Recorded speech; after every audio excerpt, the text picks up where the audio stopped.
ബഹിരാകാശ ഗവേഷണ രംഗത്ത് വിപ്ലവകരമായ മുന്നേറ്റവുമായി ചൈന. വിക്ഷേപണത്തിന് ശേഷം തിരികെ ഉപയോഗിക്കാവുന്ന തരം റോക്കറ്റ് ചൈന ആദ്യമായി വിജയകരമായി ഭൂമിയിൽ തിരികെ എത്തിച്ചു. വെള്ളിയാഴ്ച ദക്ഷിണ ചൈനയിലെ ഹൈനാനിൽ നിന്ന് വിക്ഷേപിച്ച ലോങ് മാർച്ച് 10B റോക്കറ്റാണ് ഈ ചരിത്ര നേട്ടം കൈവരിച്ചത്. ചൈനീസ് സ്റ്റേറ്റ് മീഡിയയും China aerospace science and technology കോർപ്പറേഷനുമാണ് ഈ വിവരം പുറത്തുവിട്ടത്. ഉച്ചയ്ക്ക് 12:15 ലോങ് മാർച്ച് 10 റോക്കറ്റ് ഹൈനാനിൽ നിന്നും കുതിച്ചുയർന്നത്. വിക്ഷേപണം പൂർത്തിയാക്കി പ്രധാന പേടകത്തിൽ നിന്നും വേർപെട്ട റോക്കറ്റിന്റെ ബൂസ്റ്റർ ഭാഗം ലംബമായി ഭൂമിയിലേക്ക് തിരികെ എത്തി സമുദ്രത്തിൽ സജ്ജീകരിച്ചിരുന്ന ഫ്ലോട്ടിംഗ് പ്ലാറ്റ്ഫോമിൽ സുരക്ഷിതമായി ഇറങ്ങുകയായിരുന്നു. വിക്ഷേപണം കഴിഞ്ഞ 6 മിനിറ്റിനുള്ളിൽ തന്നെ ഈ അപൂർവ ദൗത്യം വിജയകരമായി പൂർത്തിയായി. ബഹിരാകാശ പേടകങ്ങൾ വിക്ഷേപിച്ച ശേഷം റോക്കറ്റ് ബൂസ്റ്ററുകൾ നശിച്ചു പോകുന്നതാണ് പതിവ് രീതി. ഇത് വിക്ഷേപണ ചെലവ് ക്രമാതീതമായി വർദ്ധിപ്പിക്കാറുണ്ട്. എന്നാൽ വിക്ഷേപണ തുകയുടെ വലിയൊരു ഭാഗം വരുന്ന ബൂസ്റ്ററുകൾ സുരക്ഷിതമായി വീണ്ടും ഉപയോഗിക്കുന്നതിലൂടെ ബഹിരാകാശ ദൗത്യങ്ങളുടെ ചെലവ് ഗണ്യമായി കുറയ്ക്കാൻ സാധിക്കും. നിലവിൽ ഇലോൺ മസ്കിന്റെ സ്പേസ് എക്സ്, ജെഫ് ബെസോസിന്റെ ബ്ലൂ ഒറിജിൻ എന്നീ അമേരിക്കൻ സ്വകാര്യ കമ്പനികൾക്ക് മാത്രമാണ് ഈ സാങ്കേതികവിദ്യ കൈവശമുണ്ടായിരുന്നത്.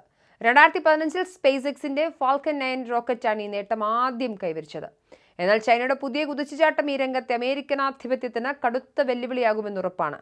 സ്പേസ് എക്സിന്റെ ഫാൽക്കൺ 9 റോക്കറ്റുകൾ സ്വയം നിയന്ത്രിതമായി ഗ്രൗണ്ടിലോ ഡ്രോൺ ഷിപ്പിലോ ലാൻഡ് ചെയ്യുകയാണ് പതിവ്. എന്നാൽ ചൈനയുടെ ലോങ് മാർച്ച് 10A ഉപയോഗിച്ചിരിക്കുന്നത് അല്പം വ്യത്യസ്തമായ സാങ്കേതിക വിദ്യയാണ്. കടലിലെ ഫ്ലോട്ടിംഗ് പ്ലാറ്റ്ഫോമിൽ പ്രത്യേകമായി ഘടിപ്പിച്ചിട്ടുള്ള വലകളിലേക്ക് റോക്കറ്റിലെ ഹുക്കുകൾ ഉപയോഗിച്ച് പിടിച്ചെടുക്കുന്ന രീതിയാണ് ചൈന വിജയിപ്പിച്ചെടുത്തത്. ഭൂമിയുടെ താഴ്ന്ന ഭ്രമണപഥത്തിലേക്ക് കുറഞ്ഞത് 16 മെട്രിക് ടൺ ഭാരം ചുമക്കാൻ ശേഷിയുള്ളതാണ് ലോങ് മാർച്ച് 10. കഴിഞ്ഞ ഫെബ്രുവരിയിൽ ലോങ് മാർച്ച് 10B റോക്കറ്റ് ഉപയോഗിച്ച് ചൈന ആദ്യ ശ്രമം നടത്തിയിരുന്നെങ്കിലും അന്ന് നിയന്ത്രാതീതമായി കടലിൽ പതിക്കുക മാത്രമാണ് ചെയ്തത്. എന്നാൽ രണ്ടാം ഘട്ടത്തിൽ പൂർണ്ണ വിജയത്തിലെത്താൻ ചൈനയ്ക്ക് കഴിഞ്ഞിരിക്കുന്നു. ചൈനീസ് ബഹിരാകാശ ഏജൻസിയുടെ ഈ വൻ വിജയം രാജ്യത്തെ സാമ്പത്തിക മേഖലയിലും വലിയ ആവേശം സൃഷ്ടിച്ചിട്ടുണ്ട്. വാർത്ത പുറത്തു വന്നതിന് പിന്നാലെ ചൈനീസ് സ്പേസ് കമ്പനികളുടെ ഓഹരികളിൽ വലിയ കുതിച്ചുചാട്ടമുണ്ടായി. പ്രമുഖ കമ്പനികളായ ചൈന സാറ്റലൈറ്റ് കമ്മ്യൂണിക്കേഷൻസ് എന്നിവയുടെ ഓഹരി മൂല്യം 10% വരെ ഉയർന്നാണ് ട്രേഡിംഗ് അവസാനിച്ചത്. വരും ദിവസങ്ങളിൽ കൂടുതൽ ഉപഗ്രഹ വിക്ഷേപണങ്ങൾക്ക് കുറഞ്ഞ ചെലവിൽ തുടക്കമിടാൻ ഈ സാങ്കേതികവിദ്യ ചൈനയെ സഹായിക്കും. ചൈനയുടെ ഈ വിപ്ലവകരമായ ബഹിരാകാശ മുന്നേറ്റം ആഗോളതലത്തിൽ വലിയ ചലനങ്ങളാണ് സൃഷ്ടിക്കുന്നത്.